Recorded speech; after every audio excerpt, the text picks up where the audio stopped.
오늘 저희가 허락하신 하나님의 말씀 보시도록 하겠습니다.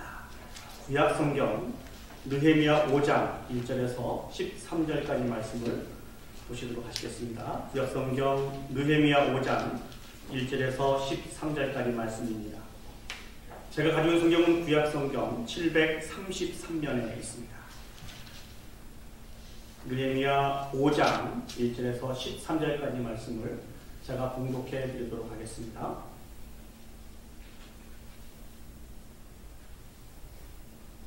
그때에 백성들이 그들의 아내와 함께 극에 부르짖어 그들의 형제인 유다 사람들을 원망하는데, 어떤 사람은 말하기를 우리와 우리 자녀가 많으니 양식을 얻어먹고 살아야 하겠다 하고, 어떤 사람은 말하기를 우리가 밭과 포도원과 집이라도 저당 잡히고 이 흉년에 곡식을 얻자 하고, 어떤 사람들은 말하기를 우리는 밭과 포도원으로 돈을 빚내어서 왕에게 세금을 바쳤도다. 우리 육체도 우리 형제의 육체와 같고 우리 자녀도 그들의 자녀와 같거늘 이제 우리 자녀를 종으로 파는도다. 우리 딸 중에 벌써 종된 자가 있고 우리의 밭과 포도원이 이미 남의 것이 되었으나 우리에게는 아무런 힘이 없도다 하더라. 내가 백성의 부르짖음과 이런 말을 듣고 크게 노하였으나 깊이 생각하고 귀족들과 민장들을 꾸짖어 그들에게 이르기를 너희가 각기 형제에게 높은 이자를 취하는도다 하고 대회를 열어 그들을 쳐서 그들에게 이르기를 너희는 이방인의 손에 팔린 우리 형제 유다 사람들을 우리의 힘을 다하여 도로 찾았거늘 너희는 너희 형제를 팔고자 하느냐, 더구나 우리의 손에 팔리게 하겠느냐 하매 그들이 잠잠하여 말이 없기로 내가 또 이르기를 너희의 소행이 좋지 못하도다. 우리의 대적 이방 사람의 비방을 생각하고 우리 하나님을 경외하는 가운데 행할 것이 아니냐. 나와 내 형제와 종자들도 역시 돈과 양식을 백성에게 구워 주었거니와 우리가 그 이자 받기를 그치자. 그런즉 너희는 그들에게 오늘이라도 그들의 밭과 포도원과 감나무와 집이며 너희가 구워준 돈이나 양식이나 새 포도주나 기름의 100분의 1을 돌려보내라 하였더니 그들이 말하기를 우리가 당신의 말씀대로 행하여 돌려보내고 그들에게서 아무것도 요구하지 아니하리이다 하기로 내가 제사장들을 불러 그들에게 그 말대로 행하겠다 맹세하게 하고 내가 옷자락을 털며 이르기를 이 말대로 행하지 아니하는 자는 모두 하나님이 또한 이와 같이 그 집과 산업에서 털어버리실지니 그는 곧 이렇게 털려서 빈손이 될지로다 하며 회중이 다 아멘하고 여호와를 찬송하고 백성들이 그 말한 대로 행하였느니라. 아멘. 중국의 아주 오래된 역사학자죠. 사마천이라고 하는 사람이 있습니다. 이 사마천이 썼던 그 사기에 그 부분에 조선열전이라고 하는 이 부분이 있는데, 이 조선열전이라고 하는 이 부분에 한반도의 최초의 나라죠. 이 고조선이 어떻게 멸망됐는지, 그 멸망된 이유가 무엇인지를 기록을 했습니다. 이 조선 열전에 따르면 이 고조선은 한때 수천 영역을 다스렸던 매우 강대한 나라였습니다. 그 당시 중국을 다스렸던 한 나라와 이게 비길 수 있을 정도로 큰 어떤 힘을 가지고 있던 나라가 이 고조선이었습니다. 근데 이 고조선은 부족 연합체로 형성된 나라입니다. 여러 부족들이 모여서 한 나라를 이루게 되었다는 것이죠. 시간이 흘러가면서 그 많은 부족들 사이에 마음에 갈등이 생기게 됐습니다.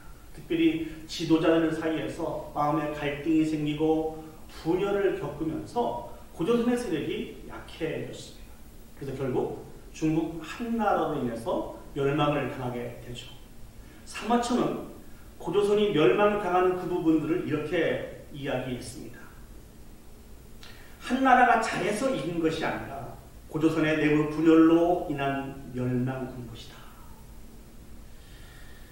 이 이후에 한국의 역사를 쭉 보시면 왕조의 흥망성쇠나 또 매우 굵직한 이 사건이 있을 때마다 항상 내부의 적으로 인해서 힘이 약해지고 이 일로 말미암아 멸망을 당하는 그런 기록을 우리는 많이 찾아볼 수 있습니다.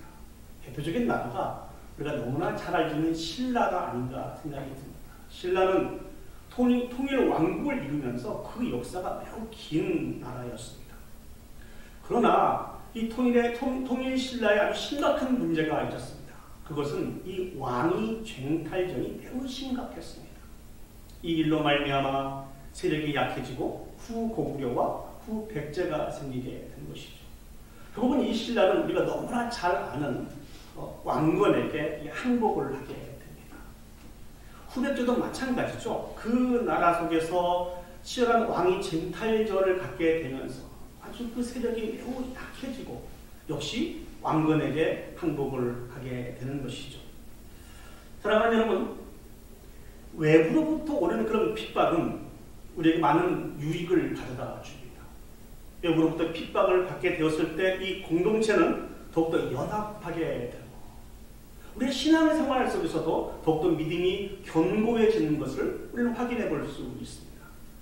그런데 외부의 적이 아니고 내부의 적이 우리 가운데 있게 될 때 이 일로 말미암아 분열하게 되고 이 분열로 무너지게 되는 그런 결과들을 우리는 많이 확인해 볼 수 있습니다.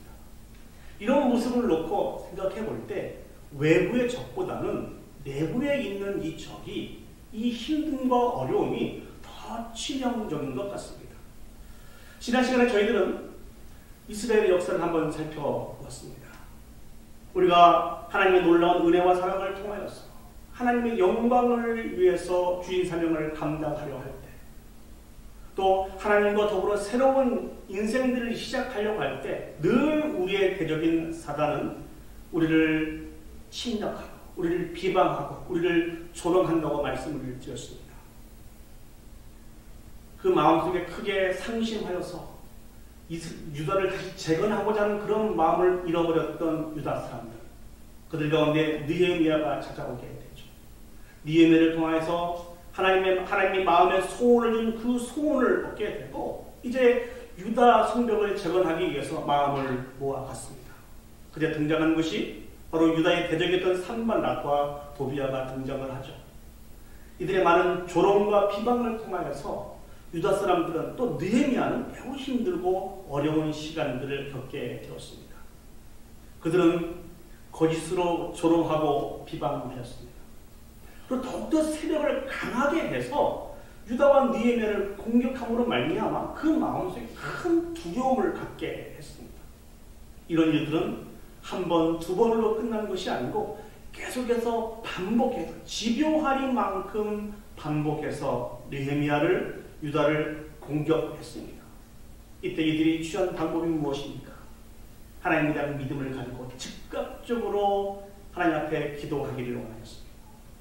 뿐만 아니라 하나님 주신 힘과 능력을 근거하여서 그것을 붙잡고 묵묵히 자기의 자리를 떠나지 않고 그 사명을 감당하였습니다.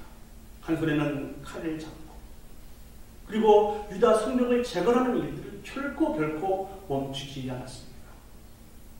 이러한 일들로 말미암아 유다 사람들과 느헤미야는 외부의 대적들을 이겨낼 수 있었습니다.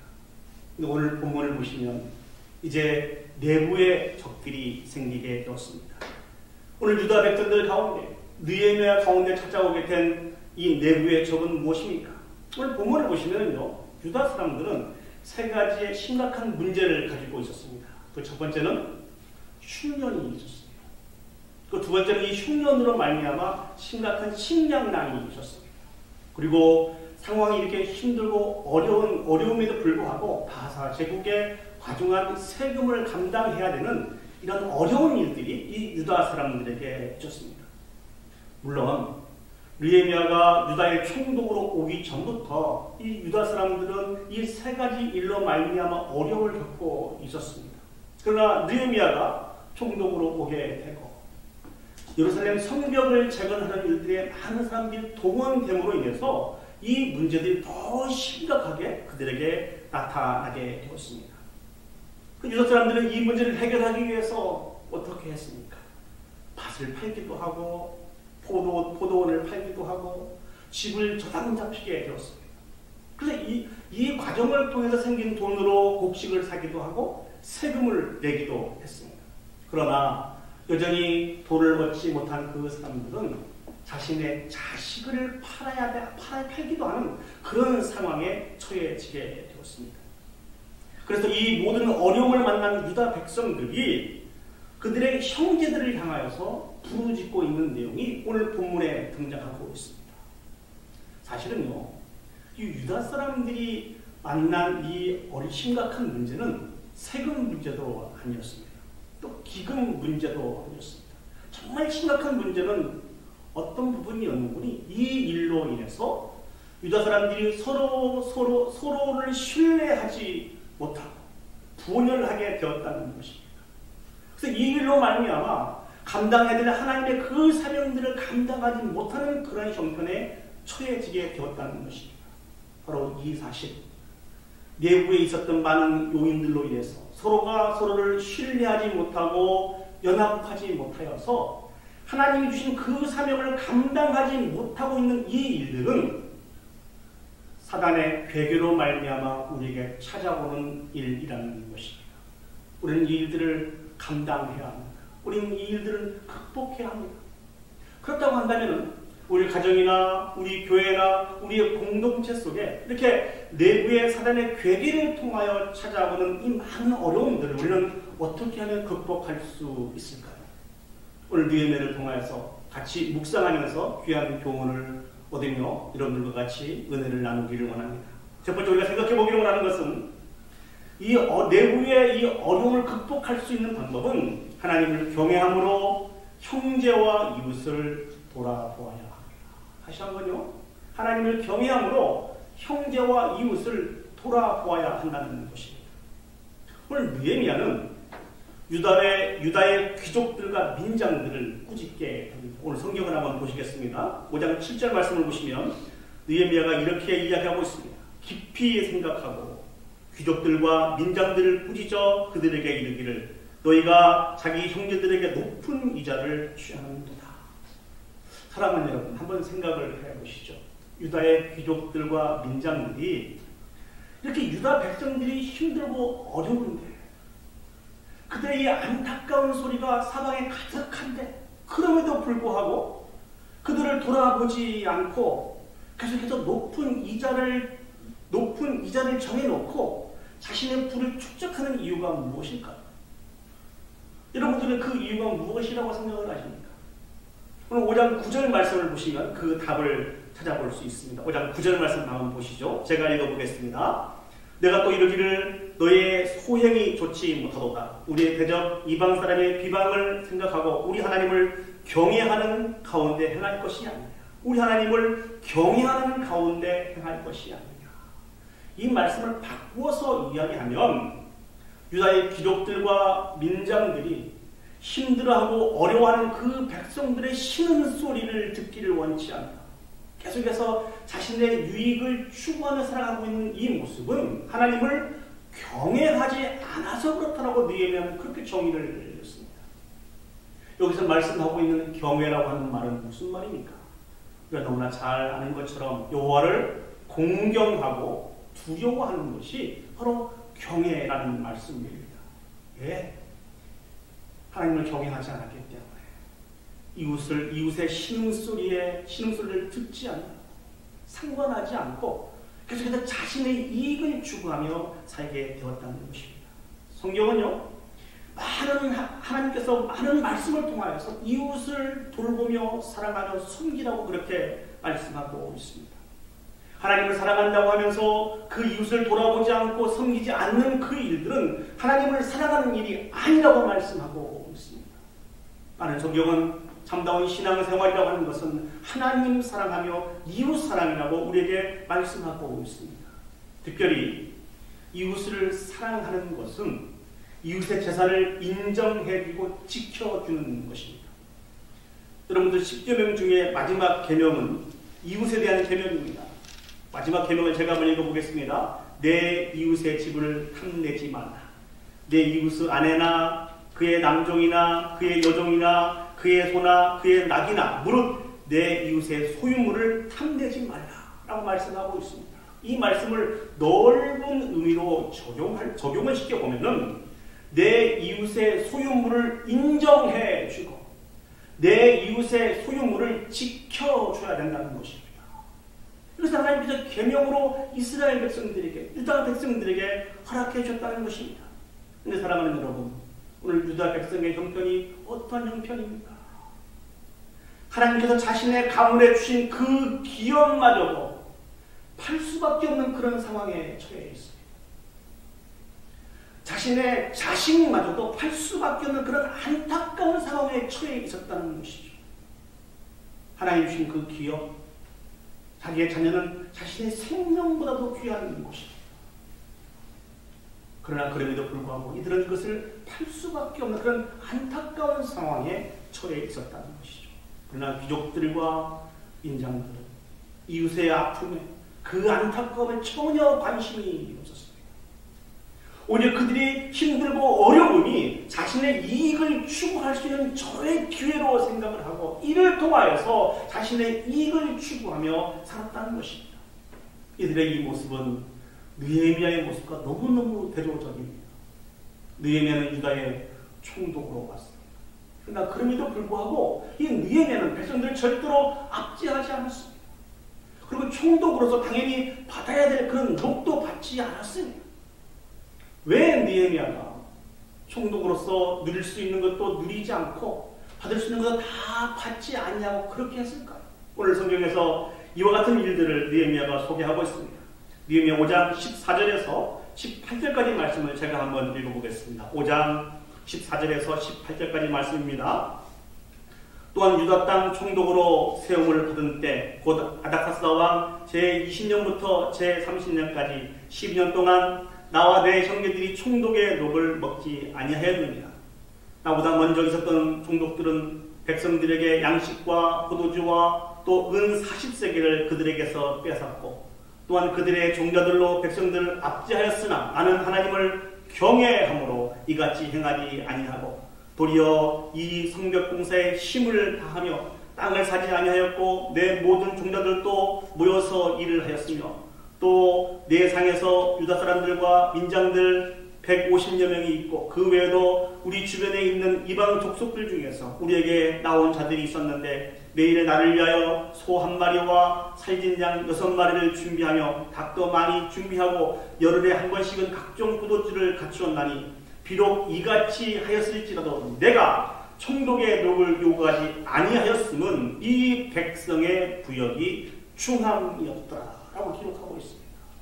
총독의 녹을 받지 않은 이유가 무엇이라고요? 이 백성들의 부역이 중하였기 때문에 그렇습니다. 총독의 녹은 유다 사람들이 낸 세금으로 받게 되어 있었습니다. 그렇기 때문에 이 느헤미야는 그 백성들의 힘들고 어려운 이 사실들을 알고 있었기 때문에 총독의 녹을 받지 않았다는 것입니다. 총독으로서 그 주변에 있는 많은 사람들에게 또 이렇게 누릴 수 있는 많은 그런 부분도 포기했던 그 이유는 내가 여호와를 경외하였기 때문이라고 이 느헤미야는 그렇게 말씀하고 있습니다. 우리에게도 이 귀한 마음이 있어야 됩니다. 백성들을 불쌍히 여기고 그들을 사랑하는 마음이 우리 가운데 있어야 된다는 것입니다. 그것은 여호와를 경외하는 자만이 가질 수 있는 그런 마음이고 이 마음은 하나님의 마음이라는 것입니다. 하나님을 사랑한다고 하고 몸된 교회에 충성한다고 하는 우리들은 이웃을 사랑하는 이 일로 말미암아 내가 얼마나 하나님을 사랑하는지 얼마나 몸된 교회를 사랑하는지를 입증해야 합니다. 말과 혀로만 하는 것이 아니고 구체적인 도움이 필요한 이웃이 누구인지를 찾아보며 모든 행함과 진실함으로 이 일들을 감당해야 된다는 것입니다. 이웃을 사랑하는 것은 하나님이 우리에게 주신 축복이며 하나님이 우리에게 주신 사명입니다. 이 일들은 성령의 충만함을 받아야만 감당할 수 있는 일입니다. 오순절 성령의 역사가 있을 때 초대교회에 나타나는 현상들을 우리가 너무나 잘 알고 있지 않습니까? 사도행전 2장 44절에서 47절 말씀을 제가 읽어보겠습니다. 믿는 사람들이 다 함께 있어 모든 물건을 서로 통용하고 또 재산과 소유를 팔아 각 사람의 필요를 따라 나누어주며 날마다 마음을 같이하여 성전에 모이기도 힘쓰고 집에서 떡을 떼며 기쁨과 순전한 마음으로 음식을 먹고 하나님을 찬미하며 온 백성에게 찬송을 받으니 주께서 구원받은 사람들을 날마다 더하게 하시나이다. 성령의 충만함을 받은 초대교회에 나타난 역사입니다.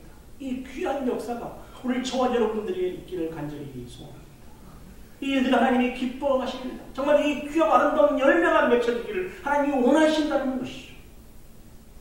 제가 존경하는 한 목사님이 계시는데 이 목사님이 그 아들들을 교훈하면서 이런 교훈을 하셨다고 합니다. 우리가 열심히 일을 해서 열매를 얻게 될 텐데 그 열매에는 세 가지 것이 포함이 되어 있다는 것입니다.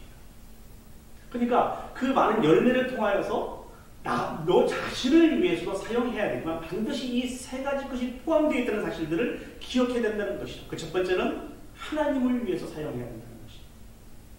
그리고 두 번째는 부모님을 위해서 사용해야 된다는 것입니다. 여기까지 많이 들어본 것 같아요. 근데 하나 조건이 또 있었습니다. 세 번째는 이웃을 위해서 사용해야 된다는 것입니다. 이 하나님의 말씀이라는 것이죠. 하나님이 기뻐하시는 삶이라는 것이죠. 하나님을 위해서, 부모님을 위해서, 이웃을 위해서 감당해야 할 그 귀한 몫을 하나님께서 우리에게 열매로 부어주셨다는 것입니다. 사랑하는 여러분, 우리가 하나님을 경외함으로 이웃을 내 몸처럼 사랑하게 될 때 우리는 비로소 온전한 연합을 이룰 수 있습니다. 그래서 하나님의 일들을 즐겁게 감당할 수 있습니다. 이 귀한 은혜와 놀라운 역사가 우리 가운데 늘 있기를 간절히 축복합니다. 두 번째, 오늘 본문의 말씀을 통해서 생각해 보기를 원하는 것은 하나님을 경외하는 것은 말씀을 통한 거룩한 삶을 사는 것입니다. 다시 한번요. 하나님을 경외하는 것은 말씀을 통해서 거룩한 삶을 사는 것입니다. 우리는 오늘 이 본문을 묵상을 하면서 이런 생각을 할 수 있을 것 같아요. 오늘 유다의 귀족들과 민장들이 했던 이 일들이 그렇게 하나님이 막 대노하실 만큼 큰 죄인가요? 여러분 어떻게 생각하세요? 오늘을 살아가는 우리의 시각으로도 한번 생각을 해보시죠. 이들이 행한 일들이 하나님이 대노하실 만큼 큰 죄악인가요? 이 귀족들과 민장들이 유다 사람들을 찾아가서 너의 자녀를 팔아라 이렇게 강요하지 않았습니다. 하나님이 너에게 주신 그 기업을 팔아라 이렇게 강요하지 않았습니다. 그들이 할 수 없다 보니까 어쩔 수 없이 팔게 된 것이고 그 부분들을 맡게 되는 것이죠. 또 이자를 받는 것은 어떻습니까? 오늘날 누가 이자를 받는다고 이 일들에 크게 비난하는 사람이 있습니까? 그렇지 않다니까요. 세상의 원리를 놓고 볼 때는 이건 충분히 있을 수도 있는 일입니다. 그런데 어떻게 이것이 큰 죄악이 될 수 있습니까? 중요한 것은 이 모든 것이 세상에서는 보편적인 상식으로 받아들일 수 있는가인지 모르겠지만 정말 중요한 것은 이 부분에 대해서 하나님이 어떻게 말씀하시냐가 너무너무 중요합니다. 사랑하는 여러분, 우리는 우리 자신과 세상을 바라보는 시각을 바꿔야 합니다. 세상의 이치를 따라서 살아가는 사람들이 아니고 우리는 우리에게 말씀하신 하나님의 말씀을 통하여 살아가는 사람들이기 때문에 그렇습니다. 그렇다고 한다면 오늘 이 귀족들과 민장들이 했던 이 일들이 얼마나 하나님 앞에 큰 죄악인 것을 한번 생각을 해 보았으면 좋겠습니다. 우리 성경을 성경을 한번 찾아보셨으면 좋겠습니다. 우리 구약성경 레위기 25장 35절에서 42절 말씀을 보시도록 하시겠습니다. 우리 구약성경 186면에 있습니다. 레위기 25장 35절에서 42절까지 말씀입니다. 이 부분들에 분명히 하나님께서 말씀을 해주셨습니다. 다시 한번 레위기 25장 35절에서 42절 말씀, 구약성경 186면에 있습니다. 천천히 찾으세요. 괜찮습니다. 예. 제가 먼저 그 35절부터 38절까지 읽어보도록 하겠습니다. 내 형제가 가난하게 되어 빈손으로 내 곁에 있거든 너는 그를 도와 거류민이나 동거인처럼 너와 함께 생활하게 하되 너는 그에게 이자를 받지 말고 내 하나님을 경외하여 내 형제로 너와 함께 생활하게 할 것인즉 너는 그에게 이자를 위하여 돈을 구워주지 말고 이익을 위하여 내 양식을 구워주지 말라. 왜 그렇게 했을까요? 38절에 답이 있습니다. 나는 너희의 하나님이 되며 또 가나안 땅을 너희에게 주려고 애굽 땅에서 너희에게 인도하여 낸 너희의 하나님 여호와이기 때문에 그렇습니다. 하나님께서 약속의 땅 가나안 땅을 이스라엘 백성들에게 주시기 위해서 애굽 땅에서 불러내셔 인도하셔서 그 땅을 주신 하나님이시기 때문에 거저 너희들이 선물로 받은 것이 아니에요. 그렇기 때문에 같은 형제들에게 같은 동족들에게 이자를 받지 말라고 그렇게 이야기해주고 있습니다. 그다음에 39절에서 42절 말씀을 보시도록 하겠습니다. 이 부분은 특별히 종에 대한 부분입니다. 제가 한번 읽어보겠습니다. 39절에서 42절까지 말씀입니다. 너와 함께 있는 내 형제가 가난하게 되어 내게 몸이 팔리거든 너는 그를 종으로 부리지 말고 품꾼이나 동거인과 같이 함께 있게 하여 희년까지 너를 섬기게 하라. 그때에는 그와 그의 자녀가 함께 내게서 떠나 그의 가족과 그의 조상의 기업으로 돌아가게 하리라. 왜 그렇게 해야 되겠습니까? 42절 말씀에 답이 나와 있습니다. 그들은 내가 애굽 땅에서 인도하여 낸 내 종들이 총으로 팔지 말 것이요. 하나님의 백성이라는 것이죠. 하나님의 자녀라는 것이죠. 언약 백성이라는 것이죠. 그렇기 때문에 종으로 파는 일들은 절대로 해서는 안 된다. 오늘 높은 이자에 대해서 이 형제를 종으로 파는 이 일들에 대해서 하나님은 아주 강하게 엄하게 또 강조하고 명령을 하고 계십니다. 오늘 유다의 족족들과 민장들이 하나님의 말씀을 분명히 이렇게 선언하고 있으면서도 불구하고 그 말씀을 실천하여 살지 못하였습니다. 이 말씀을 몰라서 그럴 수도 있었습니다. 그렇게 생각할 수 있습니다. 이 말씀을 충분히 알았지만 눈앞에 있는 이익에 눈이 멀어서 말씀을 따라 살지 못했을 수도 있습니다. 그러나 중요한 것은 하나님이 이 일 가운데 크게 분노하였다는 것입니다. 성경을 보면 이 모든 일들을 듣고 느헤미야가 분노했다라고 기록이 되어 있습니다. 느헤미야의 분노를 통하여서 하나님의 분노를 우리는 생각해 볼 수 있습니다. 하나님의 말씀은 우리 모든 그리스도인들이 반드시 살아가야 하는 우리 인생의 유일한 인생의 텍스트인 것을 사랑하는 여러분 기억했으면 좋겠습니다. 우리 모든 가치 판단의 기준이 바로 하나님의 말씀입니다. 잠언 1장 7절 말씀 보시면은 여호와를 경외하는 것이 지식의 근본이거늘 미련한 자는 그 지혜와 공의를 멸시하느니라고 말씀하고 있습니다. 우리는 하나님의 말씀을 기억해야 됩니다. 하나님의 말씀을 근거해서 판단하고 생각하고 말씀을 쫓아 살아가는 거룩한 삶을 살아가야 된다는 것입니다. 오늘 본문의 느헤미야는 귀족들과 민장들과 다른 삶을 살았습니다. 말씀을 통하여서 거룩한 삶을 살아갔던 사람이 바로 느헤미야였습니다. 사랑하는 여러분, 하나님의 말씀이 선포되어져 있으면서도 불구하고 우리의 삶 속에서 이 말씀을 쫓아 살아가지 못하게 될 때 어떤 현상들이 나타나게 될까요? 9절 말씀을 한번 보시도록 하겠습니다. 9절 말씀에 이렇게 기록이 되어 있습니다. 내가 또 이르기를 너희 소행이 좋지 못하도다. 우리의 대적 이방 사람들의 비방을 생각하고 우리 하나님을 경외하는 가운데 행할 것이 아니냐. 이 말씀을 세번역 성경으로 제가 한번 다시 읽어보겠습니다. 세번역 성경의 이 부분 5장 9절 말씀을 이렇게 풀었습니다. 우리가 보다 내가 말을 계속하였다. 당신들이 한 처사는 옳지 않습니다. 이방에 있는 원수들에게 웃음거리가 되지 않으려거든 하나님을 두려워하면서 살아야 합니다. 우리가 선포된 하나님의 말씀을 쫓아 살아가지 못하고 그 말씀을 통하여서 우리 삶 속에 열매를 맺지 못하게 될 때 이방 사람들이 하나님을 알지 못하는 이방 사람들이 하나님을 알지 못하는 세상 사람들에게 웃음거리가 될 수밖에 없다는 것이죠. 저는 이 말씀을 준비하면서 오늘 한국교회의 모습을 생각을 해보았습니다. 오늘 우리의 모습을 한번 생각을 해보았습니다. 교회의 권위가 땅에 떨어져 있고 성도의 권위가 땅에 떨어져 있습니다. 왜 그렇습니까? 선포된 하나님의 말씀과 우리의 삶에 일치가 되지 않기 때문에 그렇습니다. 신약시대에 바리새인이 등장합니다. 그 사람들은 율법에 매우 박식한 사람들이었습니다. 근데 그 박식한 사람들이 왜 예수님으로부터 책망을 받고 많은 백성들의 마음을 얻지 못했을까요? 그 이유는 단 하나입니다. 그들이 암송했던 그 말씀, 가르쳤던 그 말씀, 선포했던 그 말씀과 그들의 삶이 일치가 되지 않았기 때문에 그렇습니다. 예수님은 바리새인들을 책망하면서 회칠한 무덤과 같은 자들이라고 그렇게 말씀하고 계십니다. 회를 칠하면 번쩍번쩍 윤이 나죠. 빛이 나죠. 그러나 회칠한 무덤 안에 들어있는 것은 뭐가 들어있습니까? 생명력 없는 시체가 들어있다는 것이죠.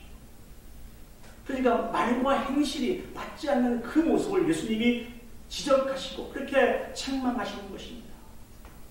저는 특별히 많은 하나님의 사명 중에 생명의 말씀을 붙들고 강대상에서 선포하는 그 말씀 증거자로서 사명을 받은 자로서 이 말씀이 늘 저에게 큰 부담감으로 다가오고 있습니다. 제가 매 순간순간마다 하나님 앞에 기도 올려드리는 그 제목, 두렵고 떨림으로 기도 올려드리는 제목은 하나님 선포한 말씀을 쫓아내가 내가 살게 해주십시오. 선포하는 그 말씀을 통해서 내 삶을 통해 벼가 아름다운 열매가 맺혀갈 수 있도록 하나님을 도와주십시오. 매 순간순간 두렵고 떨림으로 하나님께 기도 올려드리고 있습니다. 이 부담감이, 이 두렵고 떨림이 저에게만 속해 있는 것일까요? 그렇지 않지 않습니까? 우리 온 성도들이 가져야 될 두려움이고 떨림이라고 생각을 합니다. 우리를 통하여 우리 삶에서 벼가 아름다운 말씀의 열매가 맺혀가야 됩니다. 근데 하나님이 기뻐하신다니까요. 특별히 이 말씀을 통하여서 우리의 삶에 벼가 아름다운 열매가 맺혀가는 이 부분들은 하나님이 우리의 삶 속에서 맺혀지기를 원하는 가장 귀한 부분이라는 것이죠. 실패한 그 인생이 다시 한번 하나님 앞에 온전히 세워지기 위해서는 그래서 그 인생도 다시 한번 말씀 앞에 세워져야 된다니까. 말씀을 통하여서 거룩한 삶을 살아갈 때 하나님이 기뻐하시는 삶을 살아가게 되어 있습니다. 그곳에 놀라운 역사가 나타납니다. 사랑하는 여러분, 오늘 느헤미야가 귀족들과 민장들을 책망을 할 때 자기가 가지고 있는 기본적인 어떤 성적으로 하지 않습니다. 그 영혼들을 바로 세우기를 원하는 마음으로 깊이 생각하고 그들에게 자기가 말씀 중심의 삶을 어떻게 살았는지 이야기하게 되죠. 그 느헤미야의 말과 또 행동을 통해 보여주는 그 삶을 통하여서 그 귀족들과 민장들이 어떻게 고백합니까? 12절 말씀을 보시도록 하겠습니다. 12절 말씀 보시면 그들은 대답하였다. 모두 돌려주겠다. 그들에게는 아무것도 받지 않겠다. 말씀대로 받지 않겠다. 이렇게 이야기합니다. 사랑하는 여러분, 사람이 쉽게 변합니까? 어떻게 생각하세요? 사람이 쉽게 변합니까? 우리가 아는 말 중에 이런 말이 있습니다. 10번 찍어 안 넘어가는 나무는 없다. 근데 찍어서 나무는 넘어가는지 몰라도 사람은 절대로 안 넘어갑니다. 찍은 도끼를 망가뜨릴 수 있습니다.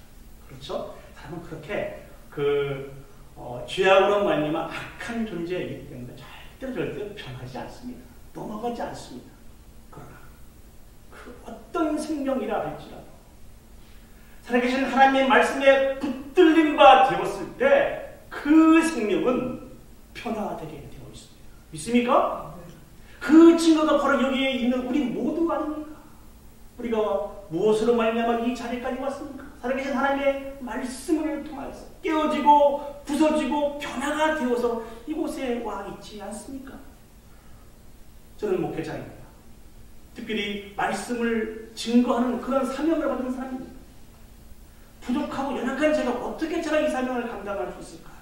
저는 분명한 확신이 있습니다. 지난번에 한번 말씀드린 기억이 있습니다만 어떠한 생명도 살아계신 하나님의 말씀에 붙들린 바 되었을 때 깨어지고 변화되고 온전히 되는 놀라운 역사가 일어나게 될 것이라고 하는 이 분명한 확신이 있기 때문에 이 믿음으로 오늘도 담대하게 이게 강대상에서 하나님의 말씀을 증거하는 것입니다. 사랑하는 여러분, 말씀은 능력이 있습니다.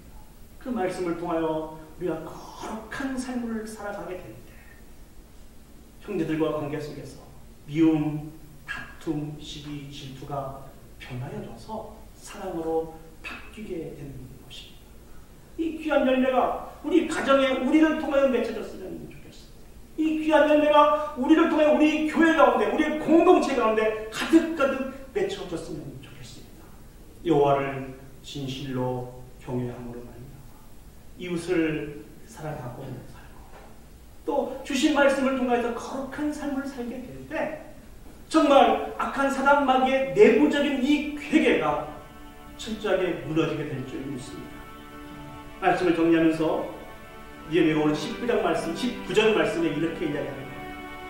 내 하나님이여, 내가 이 백성을 위하여 행한 모든 일들을 기억하사 내게 은혜를 베푸시옵소서.